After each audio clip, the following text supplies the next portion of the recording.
Now, what will be covered as a part of this course is everything you see listed on our website. So on your screens, you would be seeing TrainingRite.com, and if you navigate to this link which says courses, as you can see, we offer many courses. Depending on what course you're enrolled into, you go and then select that particular course. In this case, it's going to be SoapUI.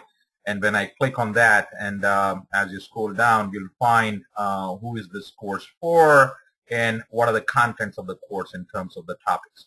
Now, we have very diligently selected these topics, and the purpose of including such a vast array of the topics is again to give you enough so that you are productive right on day one when you get on the job. Now, there is very little of theory as a part of this course. If you have to, if I rather have to put a number, I would put about 98% of this course is going to be total hands-on. Now, only on day one you will find me talking a little bit more, just so that I can, explain you what is coming up as a part of this course. Other than that, it is going to be totally hands-on. Now, if it is going to be hands-on, then you have to have tools.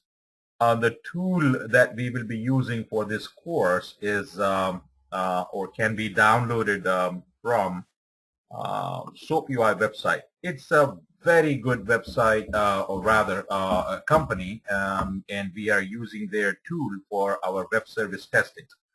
In the market out there, there are so many other tools that you could be using, but this particular course is for SoapUI, using the SoapUI tool. Of course, you're going to be learning quite a bit about what a web service is, what are the different things you need to know in order to test a web service. And then, again, there are tools out there that you could be using, but this particular course talks about the SoapUI tool. So if you have to use the tool, of course, you're going to be going and then downloading this. So clicking on this would lead you to this screen wherein you would be entering your email address, first name, last name, and whatever the information is needed. And as you enter this information, click on sign up. It'll shoot an email to the email address that you put in there. Majority of the times, even if you have an email like Gmail and Yahoo, should work. If it doesn't work, and let's say if you're not working at this time, meaning that if you do not have a work email, then I would suggest that you can open a Outlook email. I think they do consider Outlook as a valid work email. So use that, and you should be able to get the licensing key. And once you get the license key, and once you get the software, the installation of the software is a breeze. I mean, there's nothing much. There's no challenging things, rather than just clicking away, and then it is going to install. Now, SoapUI as a product from SmartBear, which is the parent company of this product, comes in two modes. One is the open source, meaning it is going to be free. You don't really have to pay any money for that. The other one is, as you see here, it's the pro version. Now, the pro version, if you want to buy it, the licensing fee, it's a commercial product. The licensing fee for that is about $300 and change. I would say it's worth it if you can spend that money. If you're working for a company, recommend this product to your company, and we will justify installing the pro version, because very soon you will see how productive you would become in a very short span of time. So it is highly recommended that you use the pro version. If you do not have a pro version, don't worry about it, because anything and everything that you can do with the pro version almost can be done with the open source as well, but it's kind of like a pain in the neck because you have to write the code for each and everything. Now, let's talk about writing the code. So if you have to write the code, of course, any automated testing tool requires you to use some scripting language to write your scripts. Likewise, in SoapUI, we will be using a scripting language called Groovy. Now, please understand that if you have some sort of a background with any other programming languages like VB script or for that matter Java or any other programming language, if you have some background of it, then it's going to be very good. You'll find yourself at much ease completing things. But let's say, for instance, if you don't have a solid background of any of those programming languages. Now, it's still not the end of the road for you because, we will do our best as a part of this course to impart that part of the training wherein you would be learning about whatever is needed to write your scripts in Groovy. Groovy is a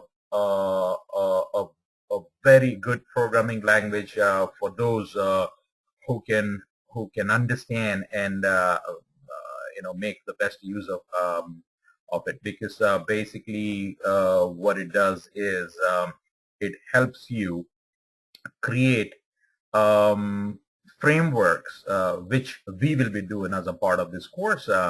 We will be creating frameworks where using the Groovy script, we will be writing the code, and that code will be connecting to external repositories, and the repositories that we would be using as in this course would be, of course, like any automated tester would use, would be Excel. So you would be connecting to Excel, drawing the data from Excel, passing it to your automated script, and then we'll be doing your web service testing. Now, that is one part of it. The other part is we will also be using databases as repositories for your test data. Meaning, let's say if you have your data sitting in a database like Oracle or Sybase or Informix or DB2 or SQL Server or Access or Progress or Pat, I could keep going. So it doesn't really matter what kind of database you have your data sitting in, as long as you have something called a JDBC drivers. You could write the code to get connected to it and then bring the data and pass it to your script. And all this will be covered. So for those of you folks who are brand new to programming, I don't want you to get overwhelmed with what I am saying here, because bottom line is, try and understand this. The whole purpose of this course is I do enough so that I can transfer the knowledge, right, and make you understand as how you can use this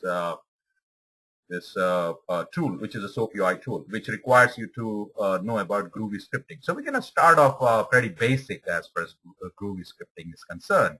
Any programming language, the most what is needed out of you. To know about variables, what are variables, how you can use variables, how you can assign some values to the variables, how you could put it into the use of the variables into a script. Now, there's something else other than variables like arrays. So we will be discussing about arrays. We'll be talking about single-dimensional arrays, multi-dimensional arrays. Now, looking into, or rather hearing all this, it might be like, wow, this is a little bit out of what I was thinking this course would be. I thought this course would be more like, clicking and making things happen. Don't misunderstand me. Of course, you can be clicking and making things happen. But at the same time, understand the objective of us getting together here is we should be able to understand and get out of this course something which can help us in our projects if you're already working in SoapUI. If you are not working in SoapUI, then this course should help you to get a job in SoapUI. Now, if you're expecting to get paid about $45, $50 an hour, and which is, I'm being very conservative right now. I mean, the going rate at this time, if you're really good, would be somewhere around $60, $65, or maybe up to $70, $75 as well, depending on what part of the country you are planning to work. If you are in the East Coast, areas like New York City, Boston, New Jersey, Connecticut, I mean, they pay you that kind of money because the cost of living is high, so you need to get paid a decent amount. So that's what it pays for you to live on the coast, whether it is East Coast or on the West Coast. You could demand that kind of money. Now, if you are living in Oshkosh, I mean, don't expect to get paid $75 and be happy if you have a job in SoapUI in Oshkosh. So it basically, I mean, depends like where you live. But the popular cities of United States wherein you have IT jobs, you paid pretty decent money for knowing these skills. So I would put you as somebody who would be having a high-end skill set if you master, testing web services through this SoapUI tool. Now, you don't have to believe a word I say. I will back it up with taking you to dice.com, and then you could do a little search on your SoapUI as a keyword for your search for jobs. And notice I have not entered any zip code. You could always go ahead and then put in your zip code and see, because I don't know what part of the country you live in. So I'm just doing a generic search here. And lo and behold, as you can see, there are a lot of jobs, right? This is a snapshot of what is available today. Of course, when you are done with your course, if you go and then look for it, every part of the country there are jobs for SoapUI, right? So I would say you have come to a good place to get yourself trained. I will, make sure that I do my job, which is to transfer my knowledge to you folks. But understand that it is going to be a handshake, meaning that I extend my hand and I want you to grab it from the other side and make sure that you do your part. My part is to make sure that we provide you with the training for the hardest things that are needed as a part of getting your job or keeping you employed, right? If you're already working, and hopefully getting you some promotions. But from the other side, your job is, learning these things which I'm trying to teach you. And the way you can learn it is through your assignments, meaning if I see you completing your assignments and submitting it to us, that is the gauge of your performance. Then I know that, yes, this person is learning. Now, if you have a reason that your dog is eating your, homework all the time, well, what can I say? I mean, you have a bad dog there, right? So no reason is a good reason for not completing the assignments. So try and complete the assignments. With that said, why don't we get started? This is going to be an interactive session. So again, for those of you folks who have taken an online training in the past, then you already know how to interact with me. I have muted you all at this time because we don't know what's happening in your at your end. If you're watching this session from your living room, from your bedroom, from wherever you're watching it, sitting in a Starbucks, I don't know where it is, right? So I don't want your background noise to feed into this session, so that's why I have unmuted. But that doesn't mean that you cannot interact with me. So there are two ways of you interacting with me. One is you can type away in that chat box, and I promise you I will be reading your messages.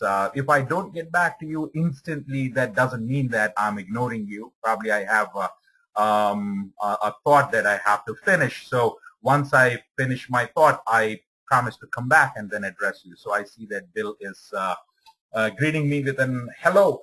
So hello back to you, Bill. And Shailaja, you have a question, how long this pro trial is available for using after we download. It is going to be available for 14 days, 14 days. But you don't really have to worry about that. This company is a very good company, so they let you have it for a longer period of time as well. And I will show you how to get it to a longer period of time. Good morning, Calvin. I've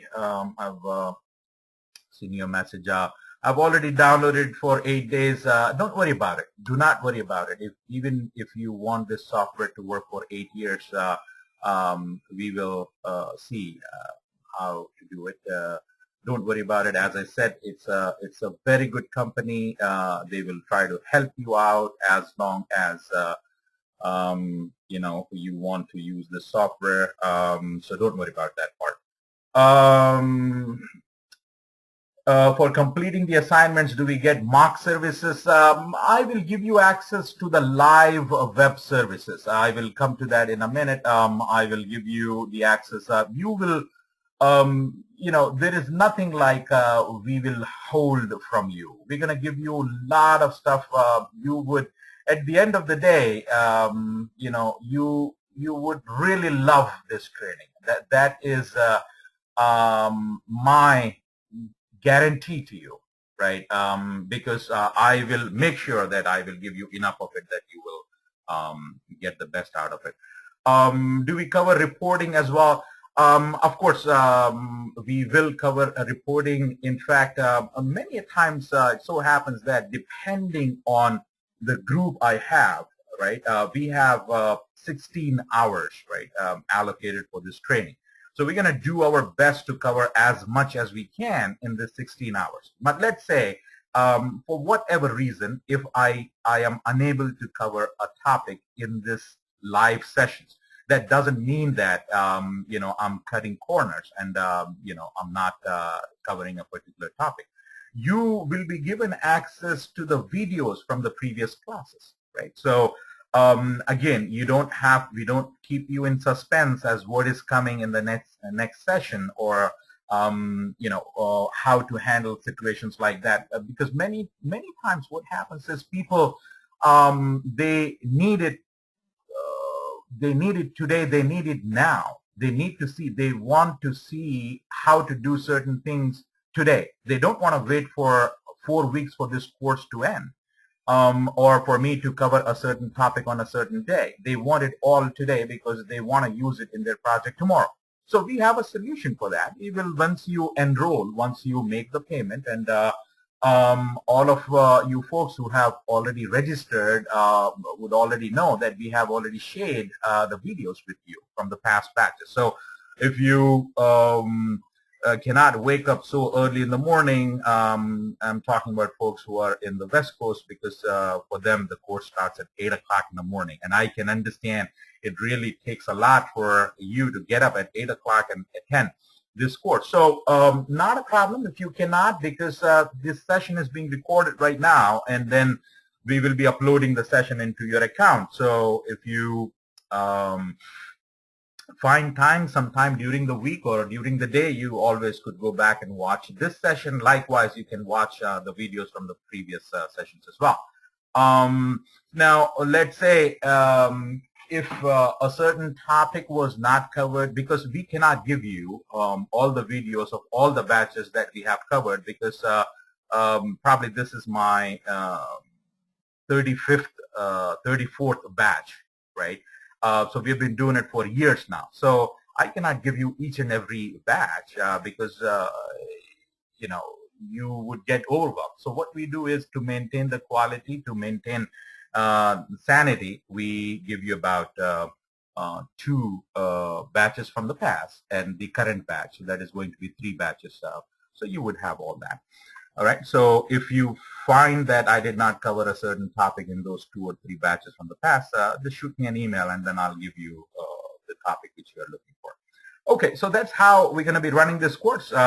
Now, you could also be raising your hand for me to answer your questions as I think Ashwini, you have a question. So if it is anything personal, I would say that, don't use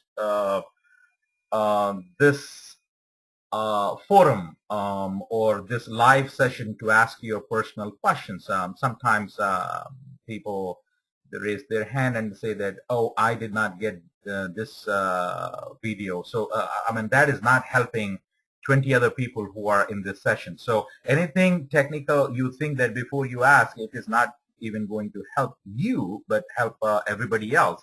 That is the question that you need to ask in this live session. Anything else that is a personal thing, like I did not get this or I did not get that, should come in an email, and send that email to us, sales@trainingrite.com, or you could send it to trainingrite@gmail.com, and we will entertain all your personal issues through those things. I have registered with you in October. Okay, yeah, we will. I think we will do that, Rajani. So don't worry about that. Okay, Ashwini, I will unmute you if you have a question. Go. I have unmuted you. Go if you have a question. I guess not. So I will. Okay, so let's.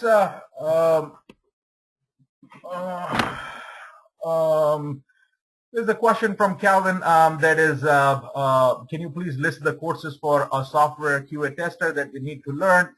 Well, I don't know how to answer that question, but let me not take a lot of time to answer that question very quickly. This is what I would suggest that you should be doing. You should be you should start off with manual testing if you're brand new to it. But if you're already a manual tester, then in terms of automation courses, it all depends on the supply and demand.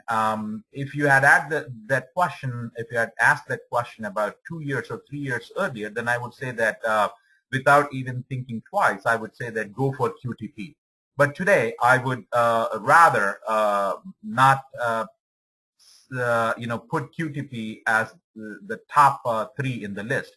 Why? Because most of the companies are moving away from it because of the fact that before even a company could even put together a team to do a testing of an application, they have to spend almost like $30,000-$40,000, getting the licensing fees, paying the licensing fees to get QTP, wherein some open source tools like Selenium, comes free. Now, again, I understand there's a misconception about something that is free probably doesn't have a big value attached to it. That misconception is laid to rest by a company like Google adapting to Selenium or open source way of testing their apps. So you know how easy or how difficult would be for someone to follow that, because if Google is doing something, then you don't really have to pay a lot of attention to whether it is good or bad, because of course, I mean, that's one of the largest software company, and so I would follow what Google would be doing. So if that argument is not enough, then I would say that look at DICE and see what kind of jobs are available. And there are a lot of jobs coming up for Selenium, for SoapUI, for JMeter. These are open source, Ruby, Cucumber. Now, I don't know if you notice that from on our website, the other courses are kind of like little cheaper, or rather than using the word cheaper, I would say inexpensive, because there is a high demand for Ruby and Cucumber. So we have we are providing the training for that for $500 compared to the rest of the courses, which are $299, $349. SoapUI is like the second expensive. The reason it is expensive is because people come and take this course because they are getting jobs. I would say go with open source tools as of today. Selenium is should be your first preference. Then, of course, SoapUI, Ruby Cucumber, if you can do it, that will put you in a totally different, group. Um, Companies literally would, come on their knees to hire you if you know things like Ruby, Cucumber, and all that. Because if you do a search on Ruby and Cucumber, and I'll get away from this topic very soon. These jobs, particularly in Ohio and all that, these jobs, they have not been filled for months. And if you contact these companies, they would literally come on their knees to hire you because there is not enough skilled people out there who know these kind of skills. And we have been congratulated. We have been appreciated by these companies. If not all of them, at least some of them. They contacted us and then they said, you are doing an excellent job because of the fact that we are producing some good, talent because of the fact that we are imparting this training. So again, it all boils down to what is your interest and of what you can do. Yes, I will take a pause and I will stop boasting about our company because I would leave that up to you to do after today, right? So you will not finding me, doing a self-promotion or not finding me talking about how good we are because you will do the talking from today. Okay, with that said, let us get started with SoapUI. What is SoapUI as a tool, how we can use it for our purpose. So at this time, I'll make an assumption that you have already followed the sequence of how to download it. Now, installing the software is as simple as clicking, and then once you do that, you would have the software installed on your desktop. So as you can see, I have two versions of the software. This is the Pro version, and the other one, this is the open source. Now, of course, the difference between the open source and the Pro version is not just in terms of the money that you'll pull out of your pocket, but about what features you're going to get out of these two different tools. So let's start off with the open source, right? Of course, when you pay, you get something more. So expect that you get a lot of stuff out of the Pro version. But we're not going to see what you're going to get out of the Pro version today because I will be introducing you to the open source today and see what we can do with it. So if you have downloaded it and installed it, then you should see these two icons sitting on your desktop. So we're going to start off with the Pro version. So here I go. I start my Pro version. Is 4.5.1 is the only one. The versions, don't go too much about the versions, whether it is 4.5.1. Just download the latest version that you have from their site, and you will be fine. Whatever I am doing here right now, as you can see on my screen, it says the newest version of the SoapUI is available, and it is 4.6.4. And what I have is 4.5.1. It really doesn't, matter in terms of what we are going to do. You download the latest one, and then you tell me if something is not working, because I We'll be using this, the older version of it, only because probably I'm a little lazy to go ahead and then update myself. Okay, now I will take you to a point where if we are starting this, how does your screen looks like? All right. So let me answer some of the questions here. This is what we are seeing here is not a pro version. What we are seeing here is not a pro version. It's an open source, right? It is a free tool. Pro version I will be covering in tomorrow's class. All right. And hopefully by that time you all would have downloaded the pro version. Okay, so what you see here is a tool like any other tool. This would have the menu items on the top, right? If you have used Word or Excel, you notice that you have the menu items on the top. Likewise here, you have the menu items on the top. And then you have something called a tool bar. So this will help you do certain things as a shortcut. Rather than clicking on File and clicking on Open, here you could just click on this little thing, and that is going to open. Now, so toolbar is basically going to cut down your clicks into a minimum that is required for you to perform an operation. Now, another thing that you will see is here we have something on the left side, right? There are two parts to it. There is something on the top, and then there is something on the bottom, right? And so there are two parts to it. Let's say this is the top part and this is the bottom part. And here you have something on the right side, right? So what you see on the right side depends on, it works in context of your operations on the left side. So let's pay attention to something on the left side first, and then later on come back and discuss what you're going to be seeing on the right side. Okay, so to discuss about what is available on the left side, what I'm going to do is I'm going to start right from the beginning. So we will focus here in this top section, right? So top section, as you can see, there's already something in here that is sitting from my previous class. So I'm going to start with a clean slate.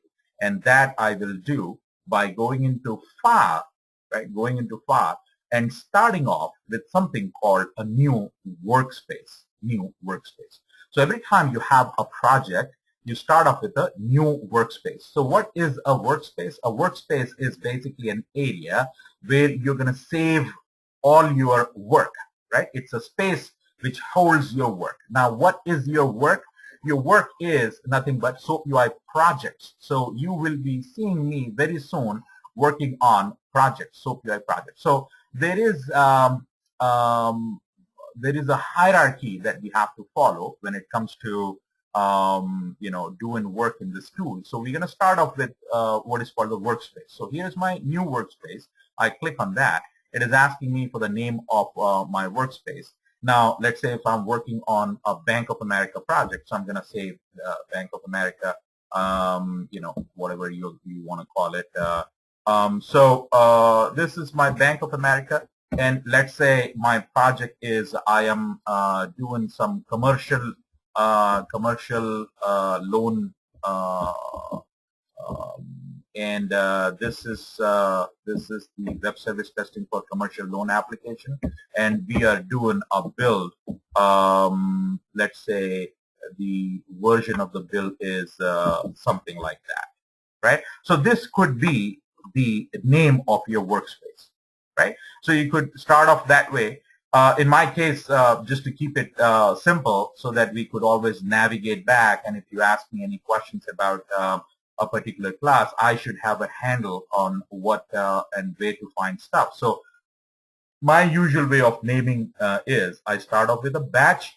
So the batch is going to be a March batch of 2014, and I keep it as my days. So day one. And what is this? So this is basically an introduction class. So that's how I am going to name it, but I showed you how you should be naming it. So this is the workspace. So when I hit OK, it's going to pop up a box and say that where are you going to save this workspace? Now, what I would suggest is, it is always better to organize your work. So try and organize, whatever you do so that you could very easily find stuff. And the way you're going to be organizing is, I'm going to, forgive me for, again, boasting a little bit about how we do it. If you go to C drive, on my machine, because this is a trainer box, right? So you find me having different folders in here. So there are folders for advanced QTP, Android, Bugzilla, yada, yada, yada. So as I scroll down, we perform, we provide rather this training for all of these courses. But right now we are interested in the SoapUI. So I'm going to come to SoapUI training, and so you can create a folder, not necessarily as a SoapUI training, but create a folder for SoapUI, right? That way you know that anything related to SoapUI you will be able to find in that. So once you double click on that, you can create folders like that, day 1, day 2, day 3, right? What we have covered in day 1, day 2. This way, it's easy for you to go back, right? Rather than putting everything into one place. And then also create folders like SoapUI. If you see here, SoapUI underscore projects, reports, results, and you will find me saying SoapUI underscore workspaces.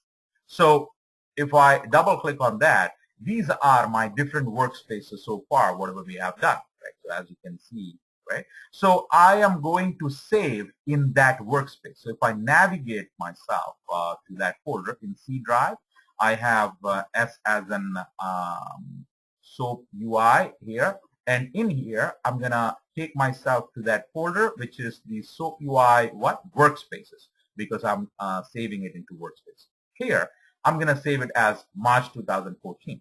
Right? So anytime you have any question, like, can you give me the project that we have worked on day 4th in the May 2013, I will come back and open that. Likewise, if you tell me about this. So this is a way for me to basically go and interact. Now, because there were some projects which were open up here, so it is saying that, hey, do you want to save these projects before you switch to the workspace? Well, I have not made any changes to them, so I would just say no to it. And as you can see on the left side, on the top, we have something new up here.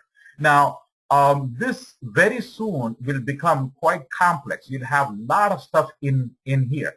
So at any given time, if you want to find out what is this, the way you can find out what is this, or let's say if there is so many other things over here, right? If you want to find out what this thing is, you tap into that, you just click on that, and as you click and as you select, in the bottom window here, it is going to tell you, first of all, what that is. So this one, it tells you that it is a workspace.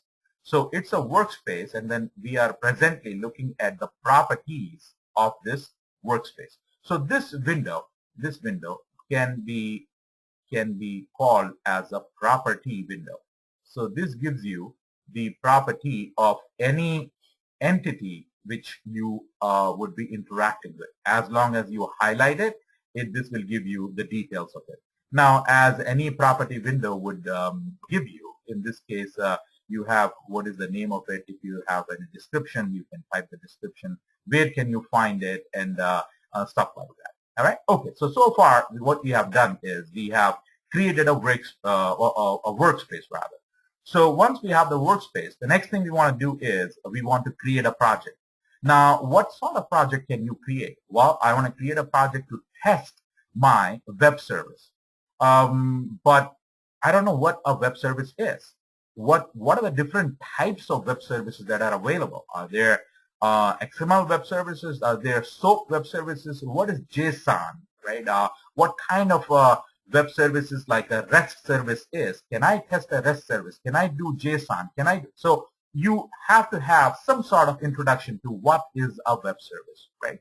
Now, unfortunately, you will not find me talking about technical details of what a web service is.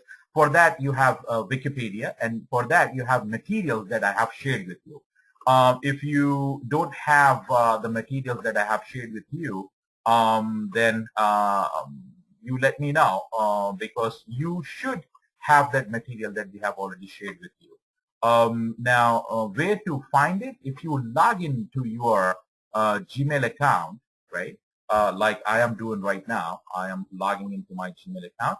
Once I do that, what you do is watch here. Here, if you go here, you will find here this drive. So click on that drive. Or if so, basically you will go here. You will go here, and you would click on that drive. Once you click on the drive, right? Google Drive, you will come to this point wherein you can see everything that is shared with you. Of course, you are not a student of advanced QTP or ASP.NET or C Sharp or coded UI and all that. So you are a student of SoapUI. So you should be seeing, if you click on that, this is the material that we would have shared with you, right? This is the material that we have shared with you. Here, there's a lot of documentation about web services, how to create web services and how to test them and all that. This is for your leisure read, right? So look into that documentation. Also, we would have shared with you on screencast. If I take you to screencast, we would have shared with you some videos. So in those videos, we would have shared with you a folder, particularly a folder called artifacts.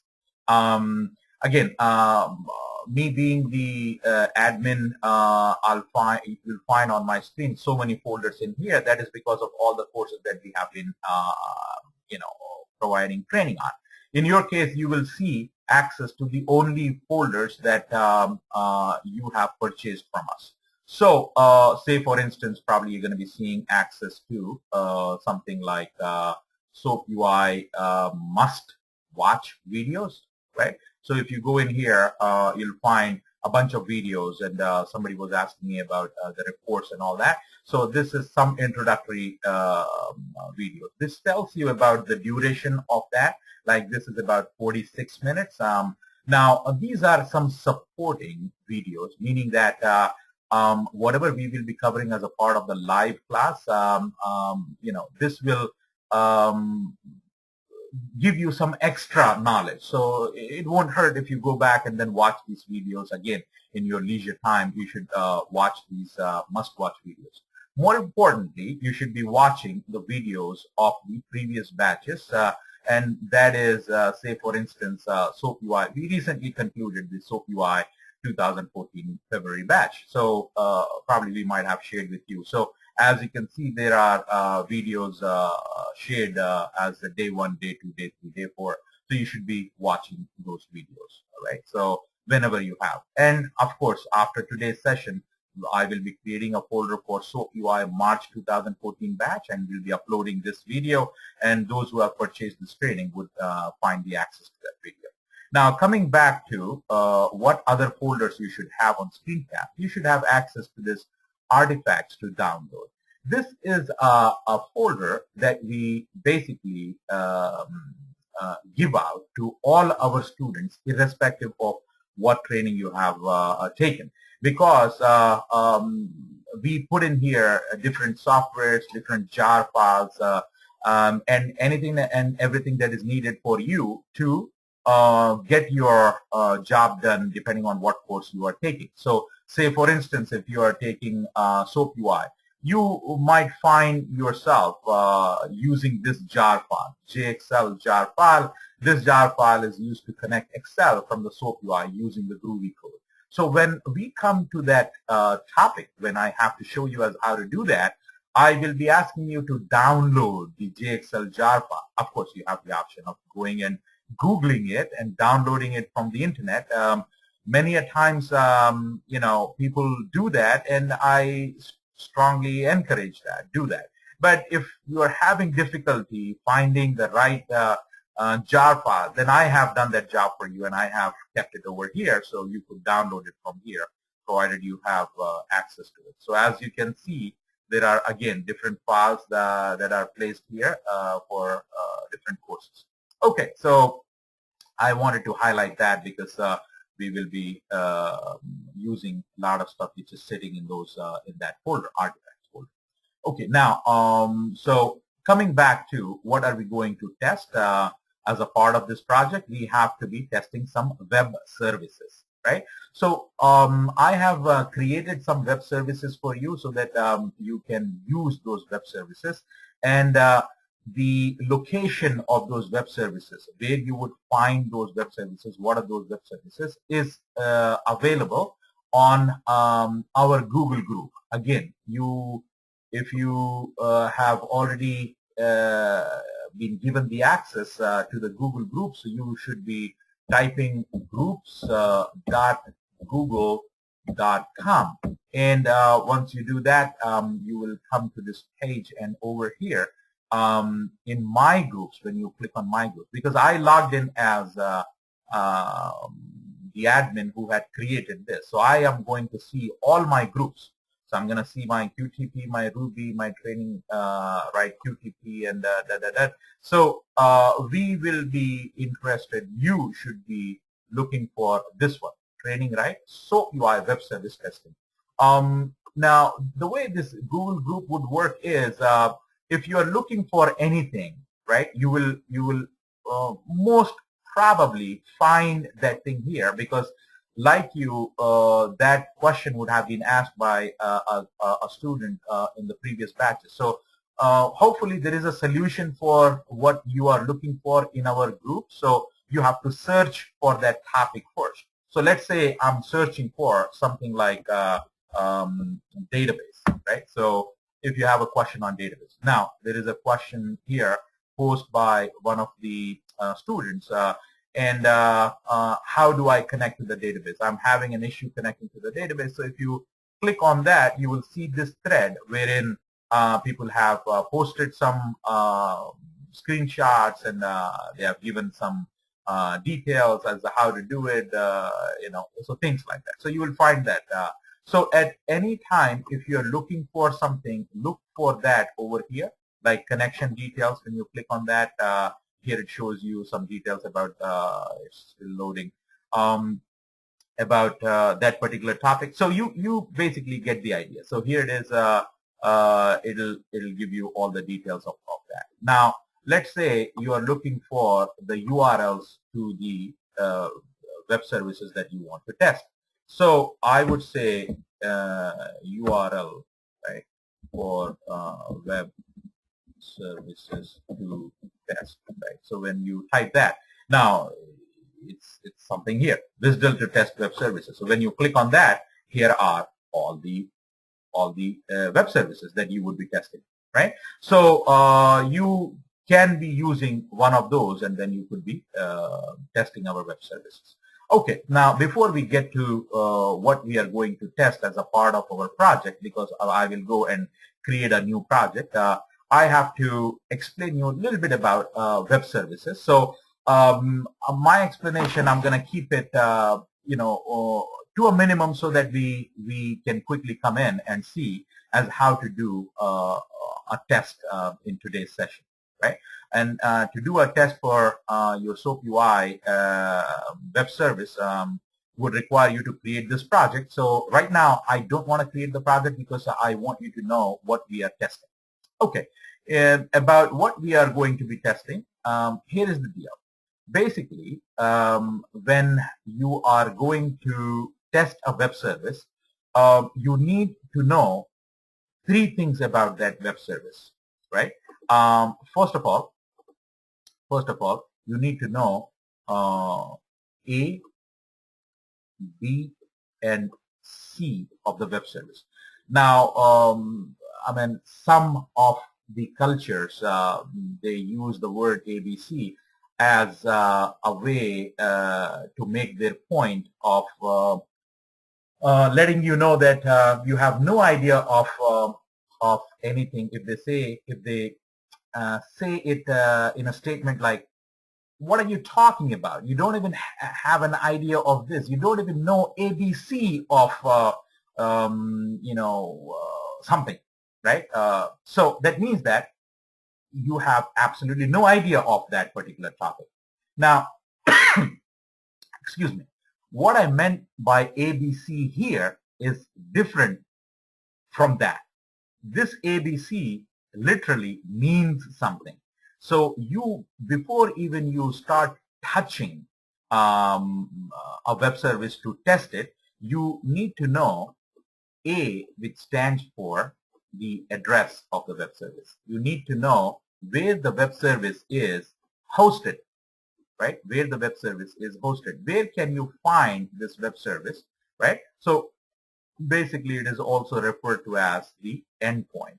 So you need to know the address or the endpoint of the web service, right? As you can see, I'm really struggling with my um, writing.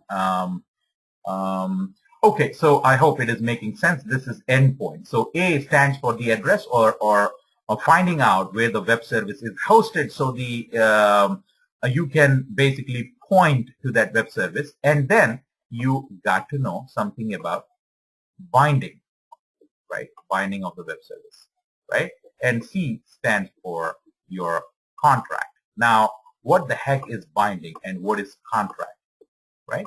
Now, basically, just knowing the fact that that web service exists by locating it, by having the address, is not going to help you, right? Because you need to know what to test in that web service, right? What is my contract? The contract with you and I basically is you and me will be meeting for the next 4 weeks, and I got to be here between 11 and 1 Eastern Standard Time in the morning, 11 a.m. to 1 p.m., and I should be, providing this training. And in return, you will be paying me X amount of dollars. So that is the contract. I mean, that is the contract.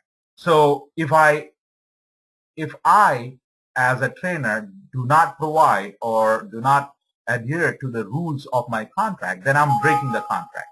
From your side, if you don't pay me, then you are breaking the contract, because it's not mandatory that you have to submit me the assignments. If I make it mandatory, then if you do not submit all those 8 assignments, then you are breaking the contract. But we kept it as optional, right? So when you are going to test a web service, there must be a contract. The contract is you have to test, right? What are you testing? What are you testing, right? You will be testing something that this web service exposes, right? It exposes, right? Now, what can a web service expose to you, right? Basically, it exposes certain functionality or certain service that you want, that people would be using. Now, without making it more complex, let me start off with telling you that a web service will have something called functions in it, right? Now, functions are very loosely referred to as methods as well, right? Okay, so think about, and I'm giving you in a very basic overview, right? This is not anything technical which I'm talking about. I'm just trying to make you understand what a web service will have. So imagine a web service like a class, and it will have some functions in it, right? So think about it, that it is like a public class, right? And in this class, there are some functions, right? So let's say public function, and let's say, and I'm just typing. Don't hold me for, is this Ruby or is this Groovy? Is this Java? Is this C#? Is this, don't if this is English, let's say this is English, right? Don't think that this is code. This is English. Just get the idea of what it is. Then we will go into the technical details. So think about a web service as nothing but a class that will offer you some functions that you can use. So let's say this class will offer you ticket ticket price, right? Will offer you ticket price, right? Um, okay. Now it will offer you, right? Let's say a way to a way to book this ticket, right? Okay. So I'll stop here and let's see if we can make sense. This is some business, let's say, right? Let's say we are talking about United United Airlines, right? Uh, this is United Airlines, right? So United Airlines, as a business, fly, planes, right? And which don't disappear. I'm sorry. I am so sorry about that. That just came out. United Airlines basically have flights, right? So people would like to book those flights. Before you book, you want to find out the price of that. So they will offer you something online. You could go and then find out the ticket price of that. Now, for you to, maybe they have some way of giving you, it'll return you the ticket price in dollars, right? So this is ticket price in dollars, right? Okay. Now notice that for you to use this ticket price, you have to say, from where to where you are flying. So think about this. First of all, United Airlines, if they want people to get the ticket price, right? First of all, they have to have this ticket price as a function. As a function, they have to have in their web service. Let's say this is a web service. This is United Airlines. Excuse me. This is the web service they are going to provide. Web service, as the name goes, it's a service over the web, right? So United Airlines would be providing some service for people who want to use it. So who would like to use it? Not aliens, not animals, but humans who would go online on a computer or on their phone, on the internet, if they can go. And if they can go to United Airlines, they will be able to find whatever United Airlines is offering as a part of inside this web service, whatever they are offering. So if they are offering ticket price as a function or as a method inside this web service, if they are offering ticket price, then we can use this ticket price. Now, to use the ticket price, it has to make sense. You have to say that, oh, I am going from this place to this place. So you have to provide from and to, right? And maybe you also have to provide when you are leaving. So date of leaving, right? And date of returning, right? Okay, now if you notice, I started off by saying that this United Airlines, right, they want to offer some service over the web, so they will create a web service, right? So some developer, they have hired a developer, so he would be creating this web service. And in this web service, depending on what United Airlines wanted, he will be creating those functions. And those functions, this ticket price would be one function. It will have some parameters. You have to ask with reasonable amount of information that you have to give it so that it can return you with an answer, right? So for every function or a method inside a web service, for us to use it, we have to send what is called certain number of parameters. So a web service will have functions, and functions will take input parameters, and it will return you whatever it returns you, right? Okay, so in this web service, if you look at this web service so far has got two functions. Now, in programming, we call it functions or we call it methods. in web service, these are referred to as operations. These are referred to as operations.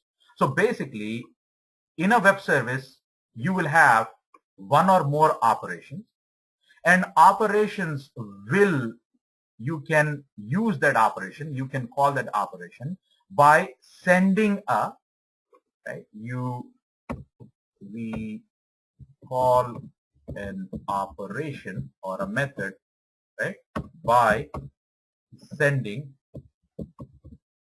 the parameters that operation is expecting. And this sending of the parameters and all that is called a request. We will be making a request. So let me take a step back. In a web service, there will be one or more operations, and for us to use those operations, we will be sending a request, and in that request, I will be passing the parameters. Make sense? Does it make sense? The answer is yes or no. So you will say, yes, it makes sense. Come on, go ahead, right? Okay. So in all, you have this one function, this another function. Now, if the developer had done something inside this function, right, that is called the behavior of the function. This is developer creates the functionality or the behavior, right? And basically, whatever functionality or behavior. Now, you are asking by saying, I am leaving from JFK, I am going to London, and I am leaving next week and returning back next month. Now, if he sends you happy birthday to you, right?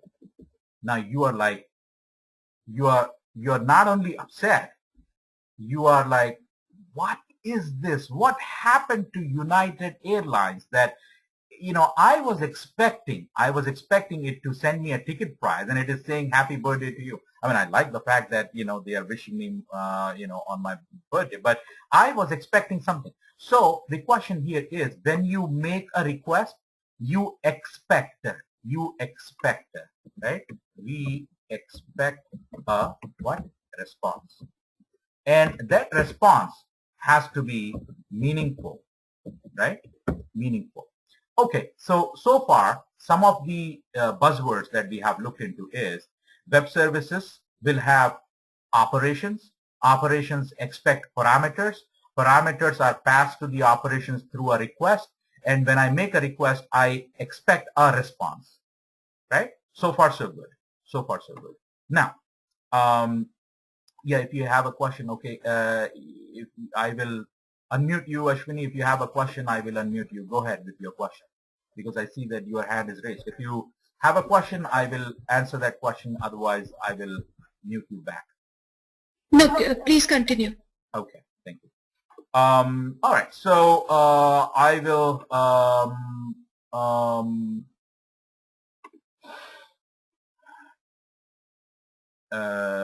hang on for a second.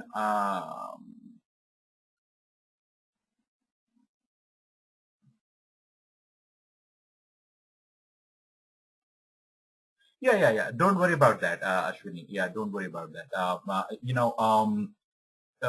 You can shoot an email. We'll take care of that. Shoot an email. We'll take care of that. All right. Okay. Because when you type something like that here, when the session is over, I have to close this. When I close this message will be lost, and with 200 million things happening in my head, I will forget about it. So it's always better you shoot an email. That way it comes to me, it comes to 2 other girls, so that will be taken care of. But if you type it here, any personal matter, even though I have the good intentions of helping you, but only because I might forget. So That's why we always expect you to send us an email. That way we have a hard copy of that. Okay, coming back to talking about a web service. So in a web service, you expect to be having many operations, not just one operations. And if it is United Airlines, another one would be book ticket. Now, think about it. Now, you all have to participate and tell me, right, if we are going to write a book ticket, what sort of parameters should we be expecting? Go. I want you to either talk to me or write me in the chat. Tell me, like in this case, I said, these are at least the 4 parameters. Booking a ticket. Tell me. Just tell me from the top of your head. You could be right, you could be wrong. We don't, So just tell me what sort of parameters do you think a book ticket? Okay, how are you paying for the money? Okay, good. Now, why don't we start off with who is this reservation for, right? We have to book a ticket. I am flying to London. I got to tell, okay, my name, right? Passenger name, right? So passenger name would be one of the parameters. The other parameter, as you are saying, is address. I don't know if I have to give them my address. Why should I give them my address if I'm booking a ticket, right? Because this is to book a ticket. It's precisely about the passenger, right? And probably date of travel, right? So as you have been saying, right, date of travel and all that. And I will be entering these things.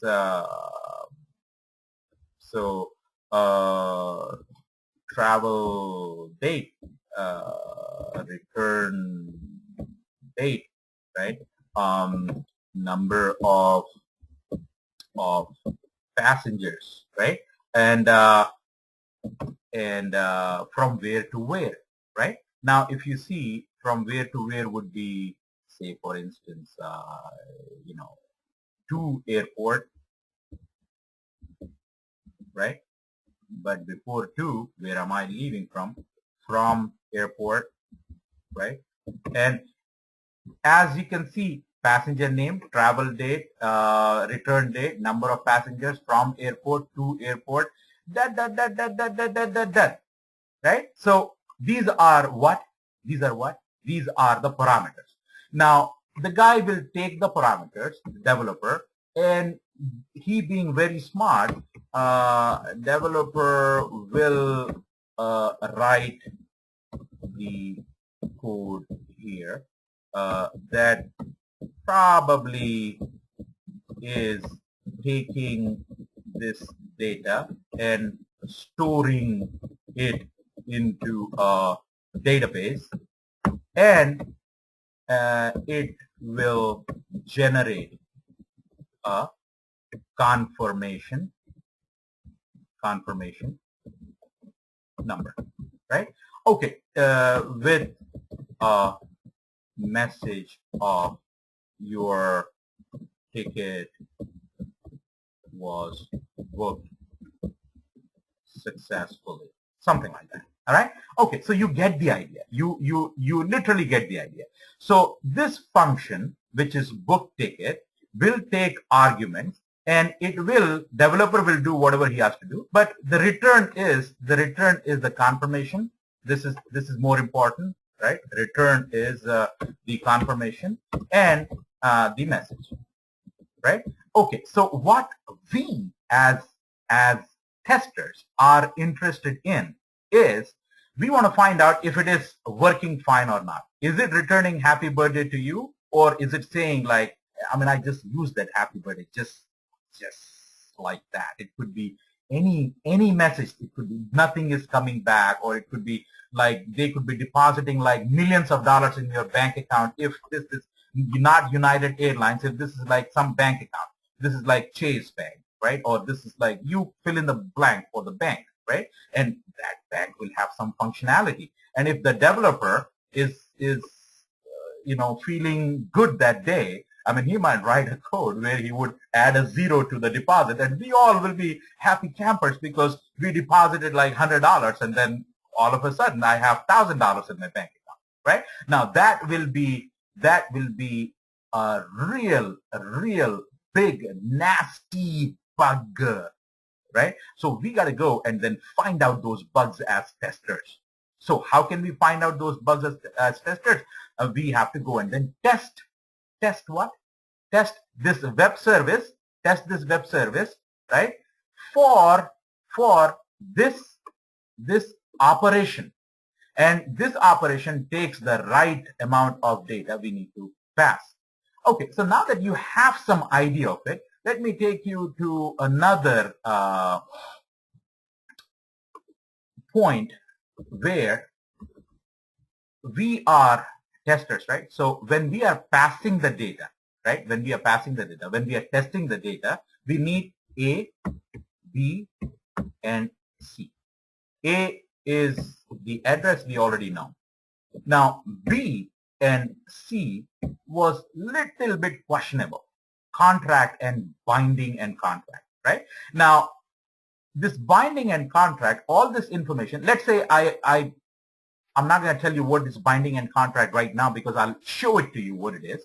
But let's say they have to give it to you. If you are going on day one and day one, they will be like chatting, they will meet and greet and all that will happen on day one. But then once you settle down in your job, they expect you to test, right?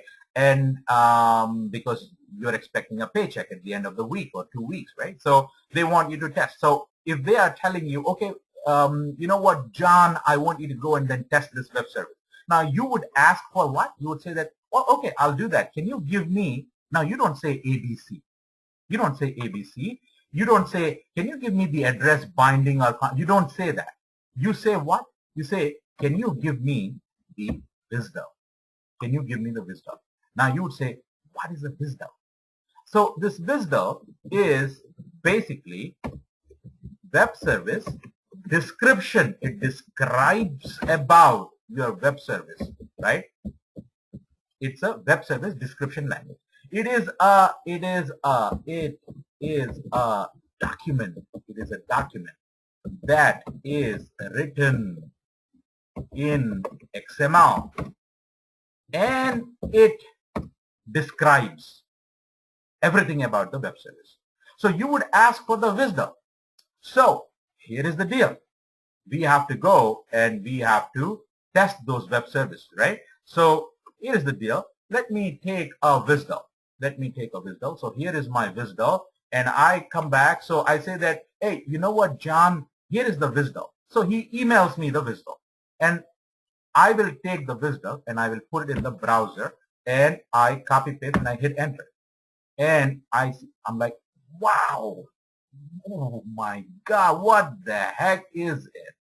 Because it's like, if you see me scrolling down, I'm still scrolling down, scrolling down, scrolling down, scrolling down. And I am scrolling down. This time I'm being a little bit faster, right? And this is the wisdom. When you look at it, you're like, I think I'm in a wrong place because I don't think this course is for me because he's showing all this gibberish, right? This is sounding gibberish to me because I don't know what it is. I can tell you, right? If you look at this, it is overwhelming, right? But it'll take literally less than a minute for you to make sense out of it, right? And I will explain you everything about it, right? See now, right? It is closed, right? When you open, I'll explain you everything about it tomorrow, and within a minute, you will be like, wow, that's easy. I can get it. So if they give you a web service, right? If they ask you to test a web service, you will say that, give me the wisdom. They give you the wisdom. What you do with the wisdom, you're like, okay, I'm all good right now. I am going to go and test it. How will you test it? You have to have the tool. Here is my tool. Now that you are having that wisdom, right? You are ready to do the testing. So you go far, you say, I will create a new SoapUI project. And here in the SoapUI project, as you can see over here, you guys can't see, but on my screen I have at least half a dozen boxes that are open because I have to interact with you. You guys are asking questions, and I also have to manage the recording and this and that. So I have like so many boxes in here. So sometimes I got to move my stuff in here to fit it so that I can see it because the boxes are overlapping on one another. Anyway, so coming back to creating a new project. First of all, you will go and answer the project name. What is the project name? So that project name depends upon, am I doing a United Airlines? Am I doing Amazon? Am I doing a Chase Bank? Am I testing the cure for you fill in the blank for Sanofi? So I'm working for a company, pharmaceutical company, Sanofi, and I want to test their web services, which is basically coming out with a cure for fill in the blank, right? So anything, it doesn't matter. First of all, you come up and give the project. So in this case, I would have said, if I'm working for Bank of America, right? And commercial loans, build 2, 3, 4, 5, 6, right? And then I would say, where is this web service? And I would go and then do the web service. So I put the web service here. In my case, I'm not doing Bank of America. I am not doing Bank of America. I am going to do testing for a company called ePay Systems. Right? I mean, I'm just using this ePay Systems, but it could be anything. And very soon you will see that I'll go and then show you complex web services, right? So this is the ePay system testing. And let's say this is for their build.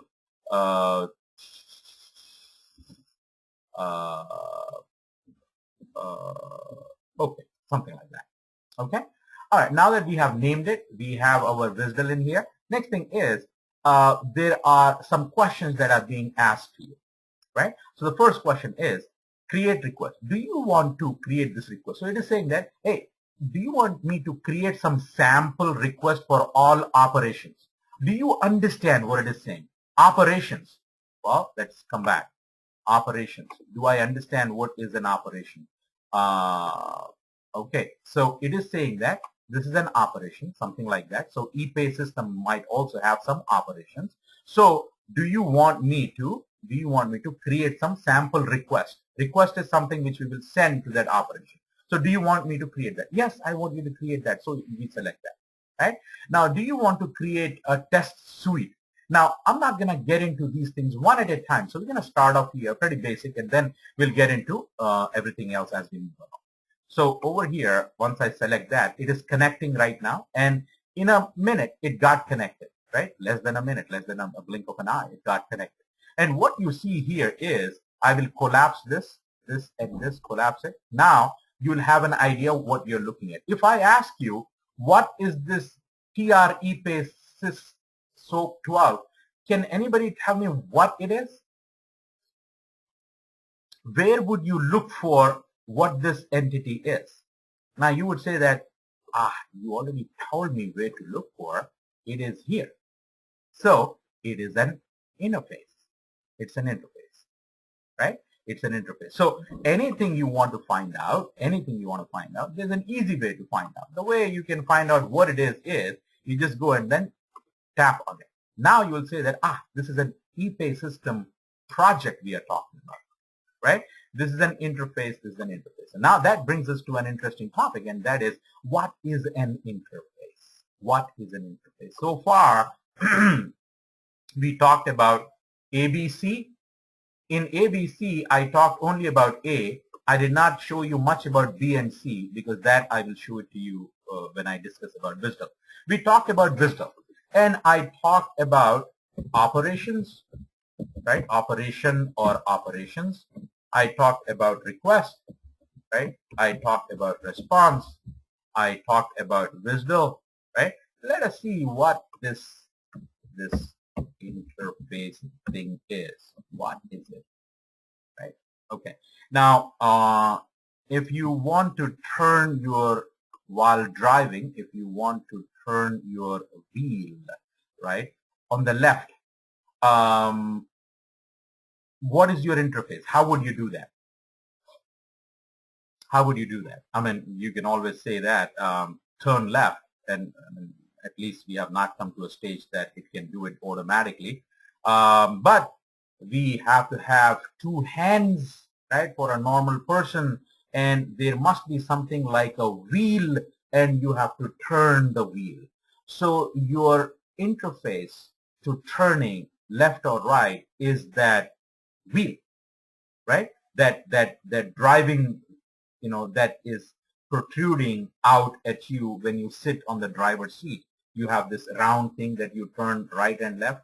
That will turn the wheels right or left, right? Now imagine that you are sweating profusely in the car. How can you make yourself comfortable, right? I mean, multiple ways. You can,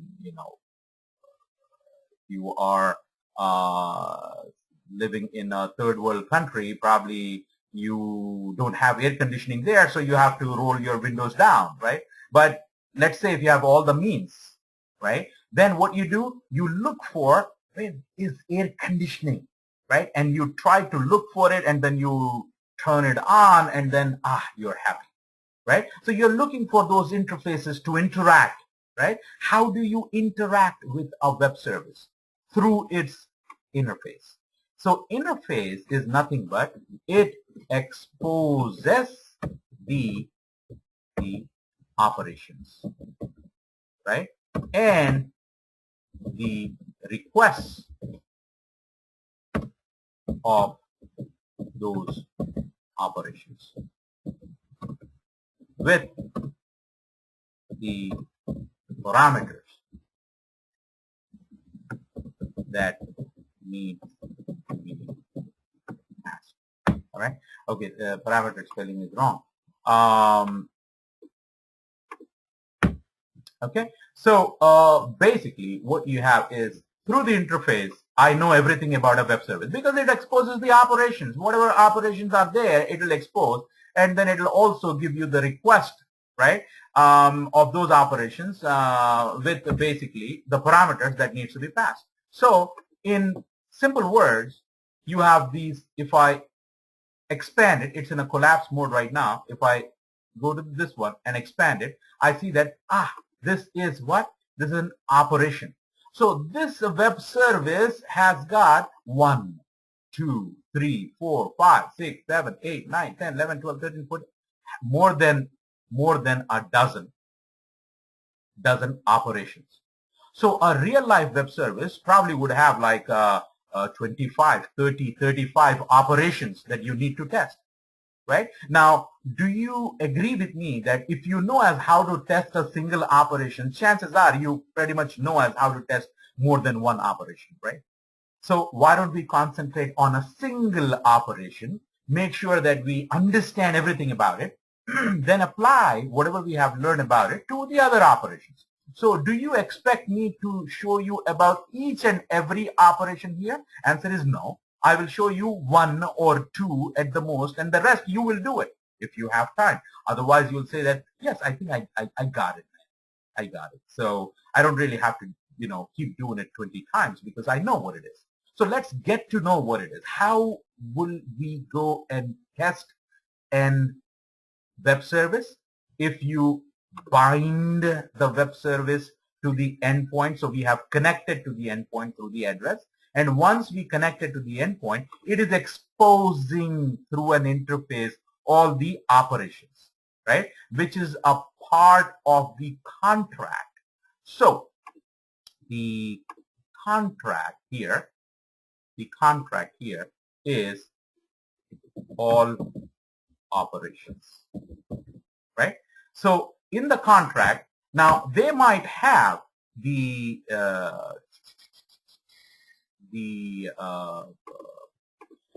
United Airlines might have 20 other operations in there, right? One of the operations is, let's say, one of the operations is let's say, award or upgrade customer, right?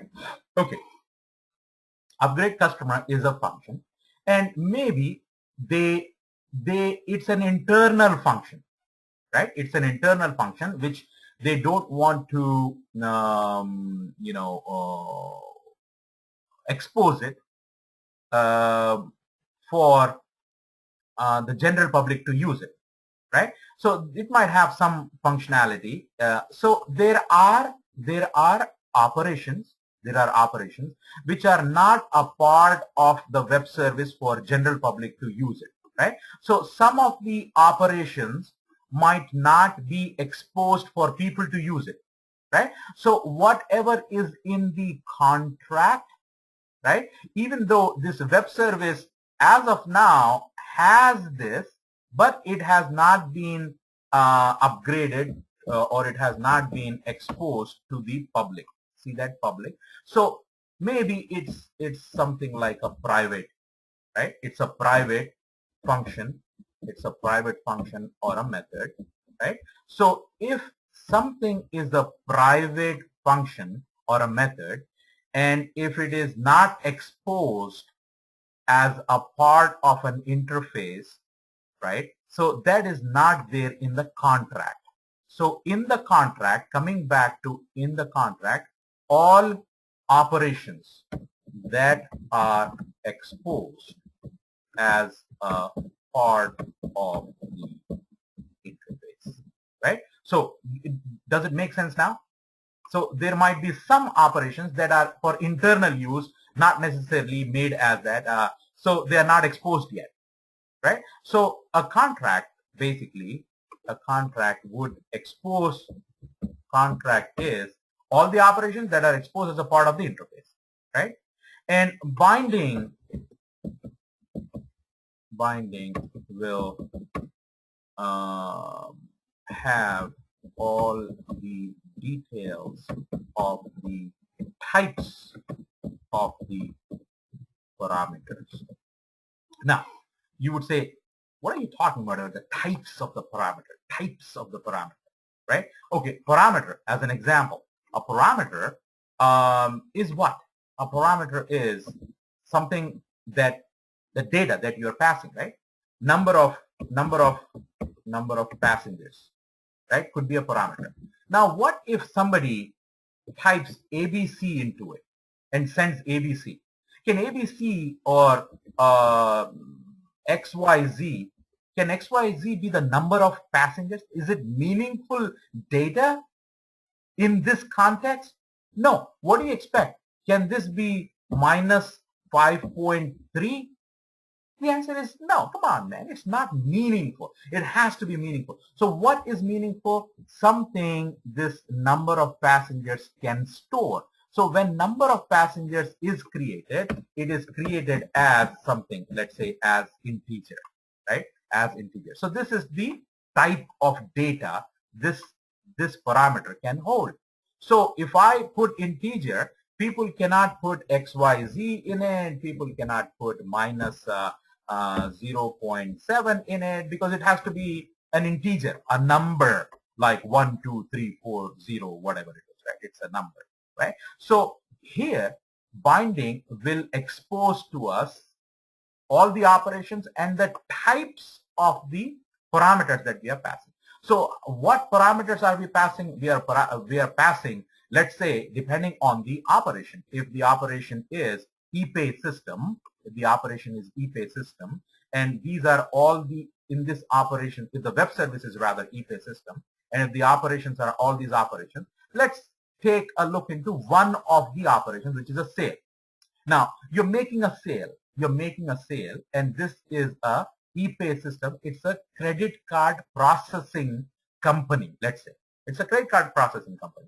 When you are making a sale, if I'm taking your credit card and if I'm swiping it, if I swipe into it, it will capture, that operation will capture what? The credit card number, the expiration date, right? And probably maybe I don't know, and at the back of the card something, and then how much money I am going to enter, things like that. So for a sale to go through, the developer of this web service in this operation has created some parameters.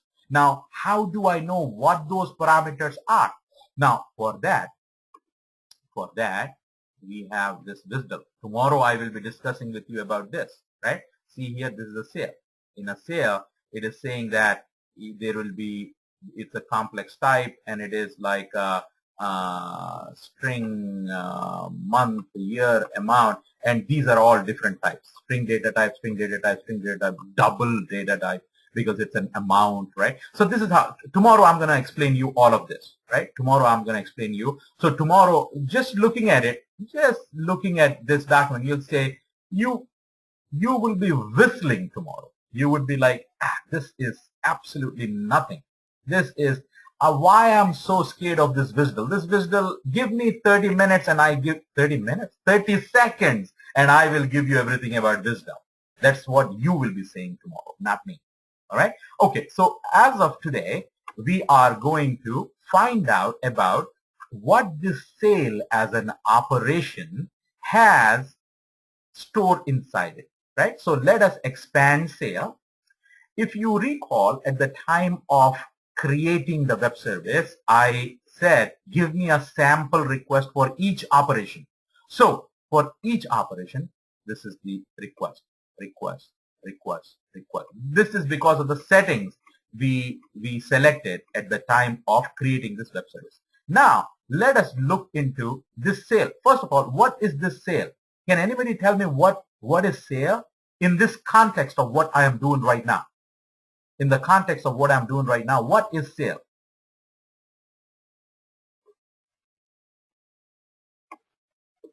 What is sale?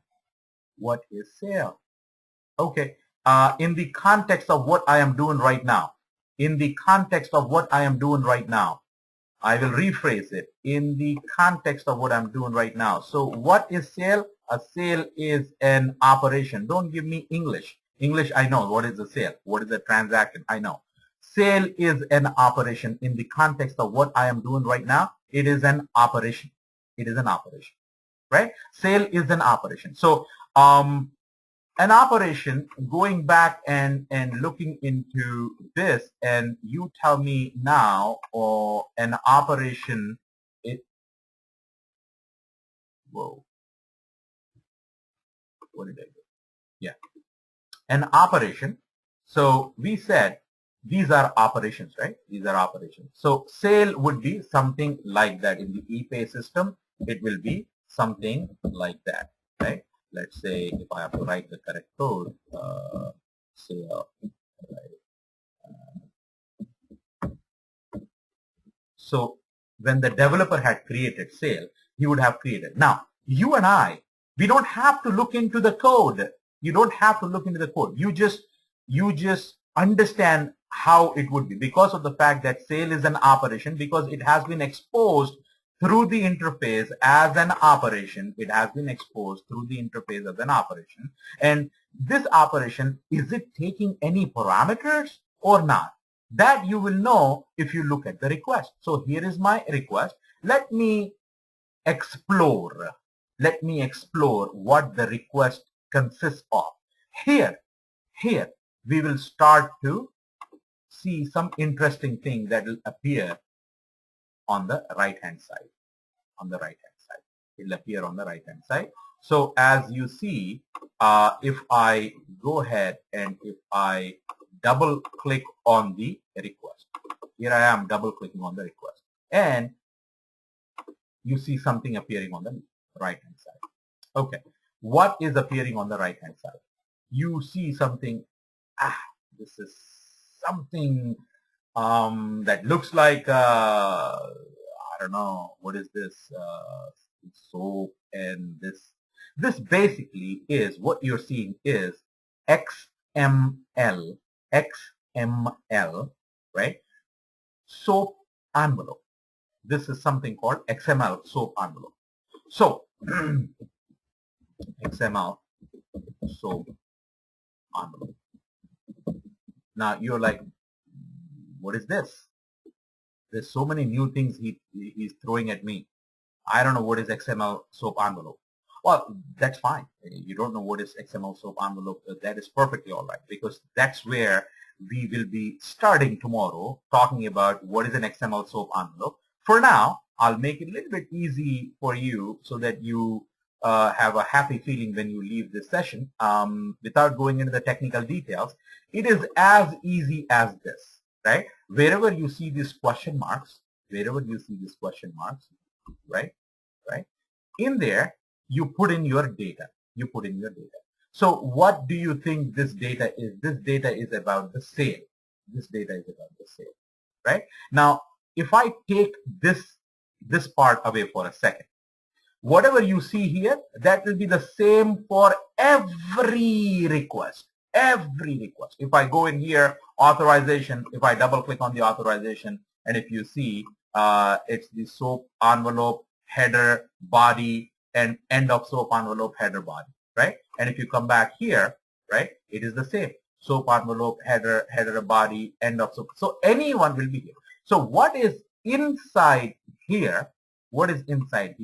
This is everything that we need to know. And tomorrow I'll give you a lot of details about it, right? It's basically called the payload, and we will be discussing about the payload tomorrow. But in a nutshell, in the payload, right, you will have the parameters that you need to pass. So here is some credit card number that I will be putting in, right? Credit card number. Here is the expiration month. So expiration 12. This is the year. This is going to be 2018, and this is the amount that I need to process. $399 I want to process, right? Okay. So this is all the data that I am sending as a request. Sending where? Sending to the web service that is hosted at this endpoint. This is the address of the web service. It is hosted there. And how do I send? This is the play button here, green button. And when you send a request, what do you expect? Now, basically, when we send a request, right? If you see here, we said here, we call an operation, right? We call or we test, right, an operation by sending the parameters. What parameters? Credit card number, credit card expiration, and amount, and all. That operation is expecting. So this operation, which is what operation? Sale operation. Sale operation is expecting as what? As a request. So I just prepared this. And what do we expect? We expect a response, right? Okay, so I have prepared this and I am sending it. I expect a response. And as you have predicted, the response is going to come out here, right? Okay, so let us send the request and expect what the response is going to come out. So here it is.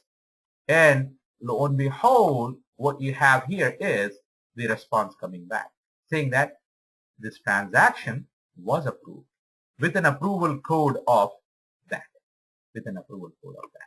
right? So this is approved with an approval code of that. So we got a meaningful response. It did not say happy birthday to you. If it said happy birthday to you, you're like, hello developer, we have a bug. But if it is sending you a response that is meaningful, you're like, wow, nice. I just tested a web service. Can you believe it? I used a SoapUI as a tool and I tested a web service. I know where to download this SoapUI as a tool. I can go in and I can download it. I know how to install it because it just requires me to click, it gets installed. I know that there are two versions of it. There is something called Pro version, and then there is something called open source. The guy was,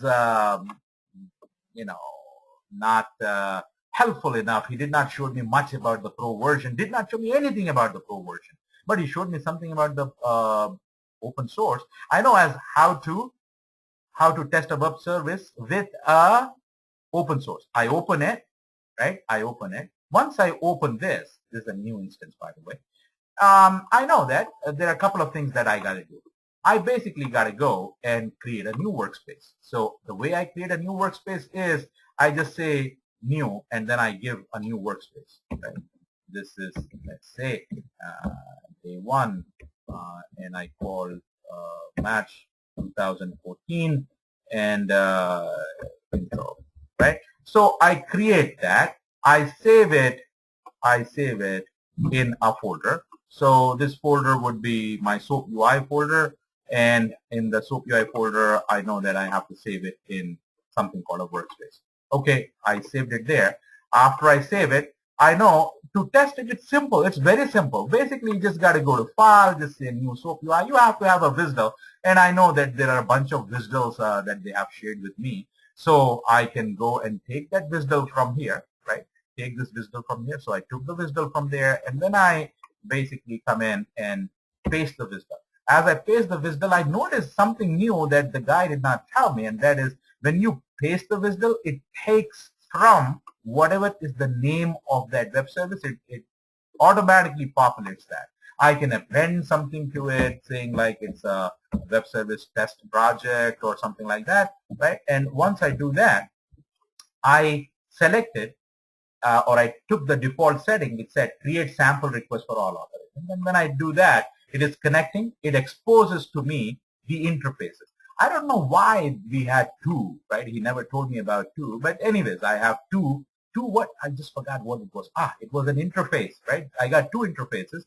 When you click on that interface, it exposes to you all the operations, right? And these operations are something that I am supposed to test when I get to work. So basically, it's very simple. What you do is you just select the operation. You go ahead and then you expand it. You'll find a request in there, bring up the request. And since we are running with open source, I don't see some good features in there. But yeah, it's okay. I think I'm getting it. There is some XML, he said. But wherever the question marks is, I have to pass the data. So I'll pass some data for testing this. I have this MasterCard 54, and expiration is, let's say, April and of this year. And the amount this time is, you know what? And let me see. Can I process a negative amount? Right? Can I process a negative amount? Minus $257.35. Let me see. Look at that. Look at that. There's a bug, man. Come on. I tried to process a negative amount and said it was approved and gave me that. I'll run it and take it to my developer. Right? I'm not going to take it this way. Is there a report that I could gather here that I could send it to my developer and to my team manager and all that? Yeah, of course there is. But we'll talk about that report tomorrow. Okay, so that's about it for now.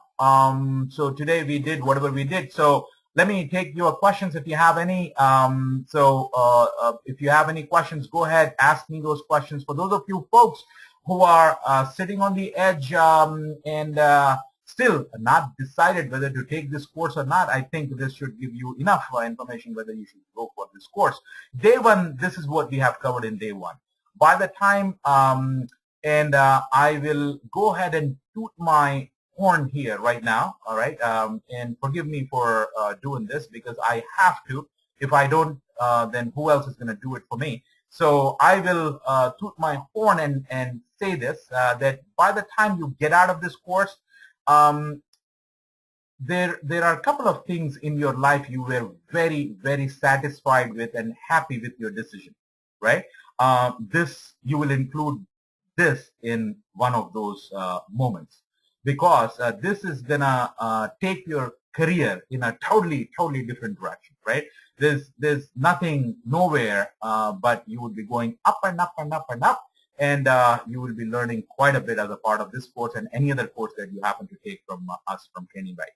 With that said, let me take some of your questions. Visdel, will there be one for the whole application or multiple?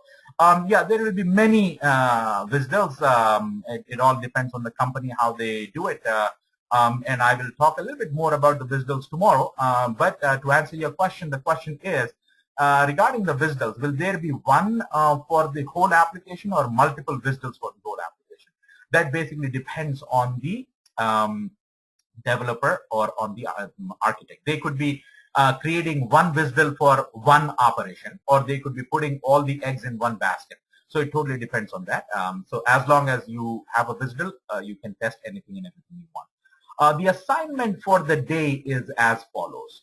I want you to give me a screenshot of this, what you're looking at on your screen, right? I mean, it need not be negative. It can be a positive number and run it. So this, it says that, sorry, this transaction was not approved. So if I see this on the screenshot, if you send me an email with this screenshot, that tells me a couple of things. Number one, this person has spent some time in downloading the tool. He or she has downloaded the tool. She or he has installed the tool. They have gone and they got the Visdel. They opened the project. They had basically a workspace. They created a workspace. They opened a project. They had the endpoint there. They got the interface. They came to the sale and then ran this test. So this would have taken care of everything, like the installation of the SoapUI, download and installation of it, and it would have taken you to our Google groups, wherein you would have gotten this URL, which is the endpoint, which is the address, and you would have understood certain things as how to create a project and all that. That's the assignment for the day. Any other questions? If you don't have any questions, I'm going to call it a day. General question is, why is the SoapUI most popular? Are there any other tools? There are many tools like that. SoapUI is one of the most popular tools. The reason for that is because it's, number one, totally inexpensive. It can be free, like what we have seen today with this tool, or it can be like $350 or something, and the whole team could be using it. Or it could be like a lot of money compared to some other tools which are for free, but they also give you the free option of open source. Now, compare it with some other tool like QTP, which also can be doing web service testing. Before even you could move your finger, you should have almost like $10,000 for the licensing fee. So that's why SoapUI is a good tool. There are other companies which are doing this that will basically also test the web services, but this is a popular tool. What are we going to test with JSON? There are a lot of web services that we are going to test with JSON. If you are already a student, watch day 6, day 7, day 8 videos, and you will get to know what we are doing with JSON. All right. Usually I cover REST services in day 6, day 7, day 8. So if you already have the videos, Ashwini, you can go and watch those videos and you'll get to know what we're doing. California time, same place, same time, 8 o'clock tomorrow, your training will start. My time would be 11 a.m. Eastern Standard Time. All right, guys, I'll let you go. Now, with a quick, favor that I would like to ask all of you, whoever wants to attend this course, even if you are unlimited student, if you have multiple courses that you have taken, just send us an email that you want to attend this course, and we will send you the link tomorrow. We already have the links, the confirmation from some of you folks who have already written to us. For those who have already written to us, don't worry about it. But for the rest of you guys who wants to attend, please come back tomorrow. But you can only come back tomorrow when I send you the link, and I can only send you the link if I know your intentions of attending the course. For the rest of you folks who are still debating to attend it or not, well, I think this session might have given you enough information that you want to enroll or not enroll. Whatever you're doing, good luck with it. Enjoy the rest of the day. I'll see you guys back here tomorrow, same place, same time. And we will be doing more of SoapUI. All right? Okay. Have a good night.